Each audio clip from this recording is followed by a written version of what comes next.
ನನಗೆ ಅವ್ರು ರಿಕ್ವೆಸ್ಟ್ ಮಾಡ್ಕೊಂಡ ನಮ್ಮ ಫ್ರೆಂಡ್ ಮಾಸ್ಟರ್ ಪ್ರಸಾದ್ ಸರ್ ಅಂತ ಅವ್ರ ಕಡೆಯಿಂದ ಒಂದು ರಿಕ್ವೆಸ್ಟ್ ಮಾಡಿದೆ. ಮಾಡಿದ್ದಕ್ಕೆ ಒಂದು ದೊಡ್ಡ ಮನಸ್ಸು ಮಾಡಿ ನಮ್ಮ ಶಾಲೆಯ ಮಕ್ಕಳಿಗೆ ಇಂದಿನ ಟ್ರ್ಯಾಕ್ ಶೂಟ್ ಅವ್ರು ಕೊಡೋ ಥರ ಅವರು ತಮ್ಮ ಸ್ವಂತ ಖರ್ಚಿಗೆ ಮಕ್ಕಳಿಗೆ ಸಹಾಯ ಮಾಡ್ತಾ ಇದ್ದಾರೆ. ಅವ್ರಿಗೆ ನಮ್ಮ ಮಕ್ಕಳಿಗೆ ಪರವಾಗಿ ನಾನು ಸ್ವಾಗತ ಬಯಸ್ತಾ ಮತ್ತೆ ಧನ್ಯವಾದಗಳು ಸಹ ತಿಳಿಸ್ತಾ ಇದ್ದೀನಿ. ಇವರು ನಾಗಪ್ಪ ನಮ್ಮ ಊರಿನ ಹಿರಿಯರು, ಶಾಲೆಯ ಅಭಿವೃದ್ಧಿ ಅವರು ಸಹ ನನ್ನ ಧನ್ಯವಾದ. ಒಂದು ಕತೆ ಹೇಳ್ತೀನಿ ನೋಡಿ. ಬಿಲ್ ಗೇಟ್ಸ್ ಎಲ್ಲರೂ ಗೊತ್ತಲ್ಲ, ಏರ್ಪೋರ್ಟ್ ಅಲ್ಲಿ ಇರುವಾಗ ಒಂದು ನ್ಯೂಸ್ ಪೇಪರ್ ಸೇಲ್ ಮಾಡ್ತಾನಲ್ಲ, ವೆಂಡರ್ ನೋಡ್ತಾ ಇರ್ತಾರೆ ನ್ಯೂಸ್ ಪೇಪರ್ ತಗೋಬೇಕಂತ. ಸರಿ, ಆ ವೆಂಡರ್ ಹತ್ರ ಹೋಗಿ ನ್ಯೂಸ್ ಪೇಪರ್ ತಗೊಳಕ್ಕೆ ಹೋಗುವಾಗ ಅವ್ರ ಹತ್ರ ಚೇಂಜ್ ಇರಲ್ಲ. ಅದಕ್ಕೆ ಏನ್ ಮಾಡ್ತಾರೆ, ಅವನು ಏನ್ ಮಾಡ್ತಾನೆ, ಸರ್ ಚೇಂಜ್ ಇಟ್ಕೊಳ್ಳಿ, ನೆಕ್ಸ್ಟ್ ಟೈಮ್ ಕೊಡಿ ಇರುವಾಗ ಅಂತ ಹೇಳಿದ್ರು. ಸರಿ, ಅವರು ಆಗ ಏರ್ಪೋರ್ಟ್ ಹತ್ಕೊಂಡು ಫ್ಲೈಟ್ ಹತ್ಕೊಂಡು ಬೇರೆ ಕೆಲಸ ಮುಗಿಸ್ಕೊಂಡು 3 ಮಂತ್ ಆದ್ಮೇಲೆ ತಿರ್ಗಾ ಬರ್ತಾರೆ ಅದೇ ಏರ್ಪೋರ್ಟ್ಗೆ ಬರುವಾಗ ತಿರ್ಗಾ ಅದೇ ತರ ನ್ಯೂಸ್ ಪೇಪರ್ ಅವನೇ ಸೇಮ್ ಅದೇ ತರ ಹೋಗಿ ಈ ತರ ನನಗೆ ನ್ಯೂಸ್ ಪೇಪರ್ ಓದ್ಬೇಕು, ಅದೇ ತರ ಚೇಂಜ್ ಇಲ್ಲ. ಸರಿ ಸರ್, ತಿರ್ಗಾ ಪರವಾಗಿಲ್ಲ, ನೀವು ಚೇಂಜ್ ಇಟ್ಕೊಳ್ಳಿ ಸರ್, ಇದು ನ್ಯೂಸ್ ಪೇಪರ್ ಇಟ್ಕೊಳ್ಳಿ, ಇರುವಾಗ ಕೊಡಿ ಅಂದ್ರು ನ್ಯೂಸ್ ಪೇಪರ್ ಅವರು. ಇವ್ರು ಹೇಳಿದ್ರು, ನಿಮ್ಗೆ ಪ್ರಾಫಿಟ್ ಬರಲ್ವಾ, ಏನೋ ಹೆಚ್ಚು ಕಮ್ಮಿ ಬರ್ತಾ ಇದೆ ನಿಮ್ಗೆ, ನೀವು ನಮ್ಗೆ ಎಲ್ಲ ಫ್ರೀ ಆಗಿ ಕೊಟ್ಬಿಟ್ರೆ ನಿಮ್ಗೆ ಹೆಂಗ್ ಬರುತ್ತೆ? ಇಲ್ಲ ಸರ್, ನೀವು ಇಟ್ಕೊಳ್ಳಿ, ದುಡ್ಡು ಇರುವಾಗ ಕೊಡಿ, ಪರವಾಗಿಲ್ಲ ಅಂದ್ರು. ಆಮೇಲೆ ಏನಾಯ್ತು, ಇವ್ರು ಬಂದು ಸಾಹುಕಾರ ಆಗ್ಬಿಟ್ರು.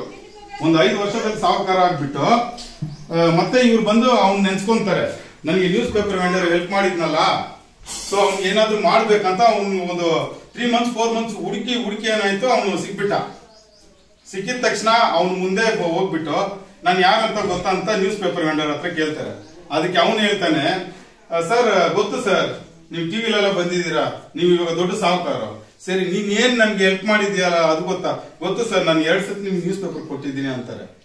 ಅದಕ್ಕೆ ಇವ್ರು ಬಂದು, ಸರಿ ಇವಾಗ ನಾನು ಸಾಹುಕಾರ ಅಂತ ಗೊತ್ತು ನಿಮ್ಗೆ, ನಿಮ್ಗೆ ಏನ್ ಬೇಕೋ ಲೈಫಲ್ಲಿ ನಾನು ಫುಲ್ಫಿಲ್ ಮಾಡ್ತೀನಿ, ಏನಾದ್ರು ಕೆಲವು ನಿಮ್ಗೆ ಕೊಡ್ತೀನಿ ಅಂತ ಹೇಳ್ತಾರೆ. ಅದಕ್ಕೆ ಅವನು ಹೇಳ್ತಾನೆ, ಅದು ಸಾಧ್ಯ ಆಗಲ್ಲ ಸರ್ ಅಂತ ಹೇಳ್ತಾನೆ.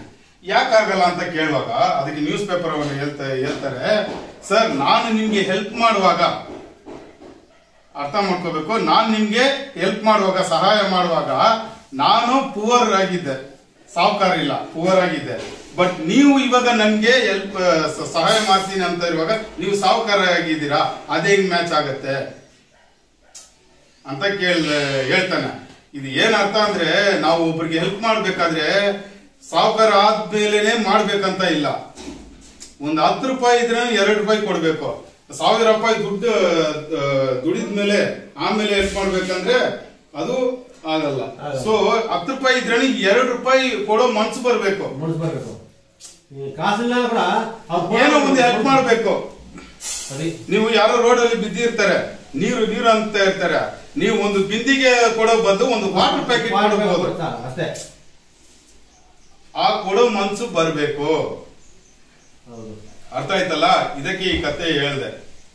ಒಂದೇ ಉದ್ದೇಶ, ಓದಿದ್ರೇನೆ ವ್ಯಾಲ್ಯೂ.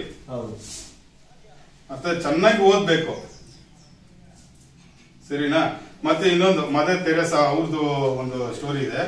ಒಂದಿನ ಬಂದು ಅವ್ರ ಹತ್ರ ಒಬ್ರು ಮನುಷ್ಯ ಬಂದು ಹೋಗ್ಬಿಟ್ಟು, ಮೇಡಮ್ ನಮ್ಮ ಮನೆ ಹತ್ರ ಒಬ್ರು ಇದ್ದಾರೆ, ಹಿಂದೂ ಫ್ಯಾಮಿಲಿ, ಅವ್ರಿಗೆ 8 ಜನ ಮಕ್ಕಳು, ಅವ್ರಿಗೆ ಏನಾದ್ರು ಸಹಾಯ ಮಾಡಿ ಅಂತ. ಅವ್ರು ಇಮಿಡಿಯೇಟ್ ಆಗಿ, ಮದರ್ ತೆರೇಸಾ ಅವ್ರು ಇಮಿಡಿಯೇಟ್ ಆಗಿ ಹೋಗಿ ಸಹಾಯ ಮಾಡಕ್ ಹೋಗ್ತಾರೆ. ಒಂದು ಅಕ್ಕಿ ಕೊಡ್ತಾರೆ, ಅಕ್ಕಿ ಬ್ಯಾಗ್ ಆ ಫ್ಯಾಮಿಲಿಗೆ. ಸೊ ಅವ್ರು ಏನ್ ಮಾಡ್ತಾರೆ, ಹಿಂದೂ ಫ್ಯಾಮಿಲಿ ಅವರು 2 ಭಾಗ ಡಿವೈಡ್ ಮಾಡ್ತಾರೆ. ಇವ್ರಿಗೆ ಆಶ್ಚರ್ಯ ಆಯ್ತು, ಏನಕ್ಕೆ 2 ಭಾಗ ಮಾಡ್ಬೇಕು, ಅವ್ರಿಗೆ ಒಂದು ಫ್ಯಾಮಿಲಿ ಇರೋದಲ್ಲ ಅಂತ. ಆಮೇಲೆ ಇವರು ಹಸು ಆಗ್ತಾ ಇದೆ, ಇವರು ಹಂಗ್ರಿ ಆಗಿದ್ದಾರೆ, ಆ ಪುವರ್ ಫ್ಯಾಮಿಲಿ. ಪಕ್ಕದಲ್ಲಿ ನೈಬರ್ ಮುಸ್ಲಿಂ ಫ್ಯಾಮಿಲಿ, ಅವರು ಹಂಗರಾಗಿದ್ದಾರಂತ ಅವ್ರಿಗೆ ಇವ್ರು ತಗೊಂಡು ಇವರಿಂದ ಅವ್ರು ಡಿವೈಡ್ ಮಾಡ್ತಾ ಇದ್ದಾರೆ. ಇವ್ರ ಭಾಗದಲ್ಲಿ ಅವ್ರು ಕೊಡ್ತಾ ಇದ್ದಾರೆ, ಇವ್ರ ಭಾಗದಲ್ಲಿ ಅವ್ರು ಕೊಡ್ತಾ ಇದ್ದಾರೆ. ಒಬ್ಬರಿಂದ ಇನ್ನೊಬ್ರು ಹೆಲ್ಪ್ ಮಾಡ್ತಾ ಇದ್ದಾರೆ. ಸೊ ನಾವು ಹಸು ಹೋಗ್ತಾ ಇರುವಾಗ, ನಾವು ಕಷ್ಟ ಕಾಲದಲ್ಲಿ ಇರುವಾಗನು ಒಬ್ರಿಗೆ ಹೆಲ್ಪ್ ಮಾಡಬೇಕು. ಜಾತಿ ಮತ ಇಲ್ದಿರೇನೆ ಹ್ಯೂಮಿನಿಟಿ, ಸರಿನಾ? ಸೊ ಎಲ್ಲರೂ ಒಟ್ಟಿಗೆ ಇರಬೇಕು, ಚೆನ್ನಾಗಿ ಓದ್ಬೇಕು. ಬೆಳಗ್ಗೆ ನಮ್ಮ ಶಾಲೆಗೆ ಬಂದ ನಮ್ಮ ಪ್ರಸಾದ್ ಸರ್ ಅವರು ಮಕ್ಕಳಿಗೆ ತುಂಬಾ ಉಪಯುಕ್ತವಾದಂಥ ಮಾಹಿತಿಯನ್ನು ನೀಡಿರ್ತಾರೆ.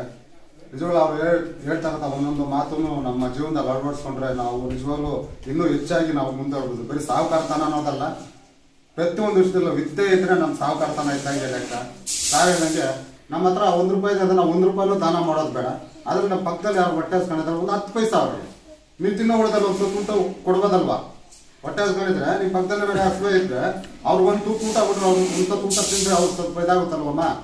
ಅದು ಹಂಚ್ಕೊಂಡು ತಿನ್ನುವಂತ ಭಾವನೆ ನಮ್ಮಲ್ಲಿ ಬೆಳಿಬೇಕು.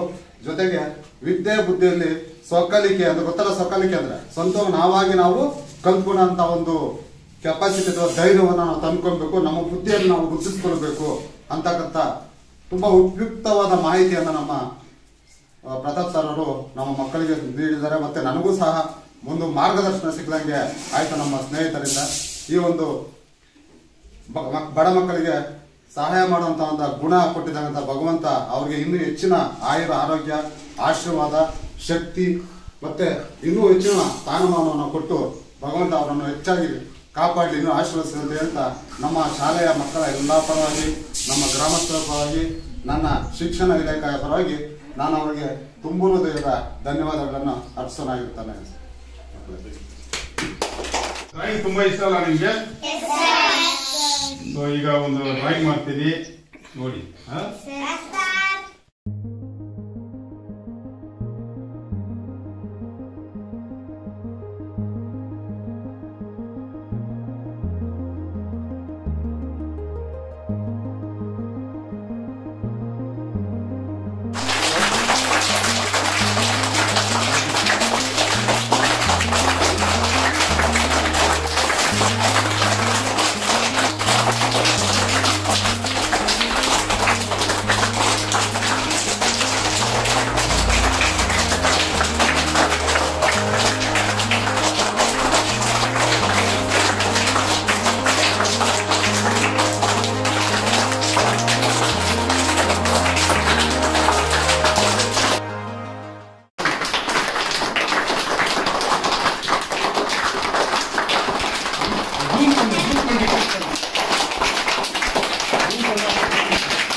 ನೋಡಿ, ಇವರು ಒಂದು ಆಶ್ರಮ ಇಟ್ಟು ಎಷ್ಟೋ ಜನಕ್ಕೆ ಓದಿಸ್ತಾ ಇದ್ದಾರೆ. ಸೊ ಇವ್ರಿಗೂ ನಾವು ಥ್ಯಾಂಕ್ಸ್ ಹೇಳ್ಬೇಕು, ಆಯ್ತಾ?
ಧನ್ಯವಾದ ಈ ಚಿಕ್ಕ ಗಿಫ್ಟ್ ತಗೊಂಡಿದ್ದಕ್ಕೆ.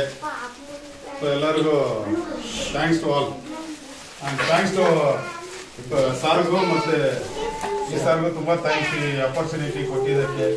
So thanks to all. ಪ್ರೀತಿಯ ಶಿಕ್ಷಕರಿಂದ ನಮ್ಮ ಗ್ರಾಮದ ಪರವಾಗಿ ಧನ್ಯವಾದಗಳನ್ನು ಅರ್ಪಿಸುತ್ತಿದ್ದೇನೆ. ಥ್ಯಾಂಕ್ ಯು ಸಾರ್ ಅಂತ ಹೇಳಿ.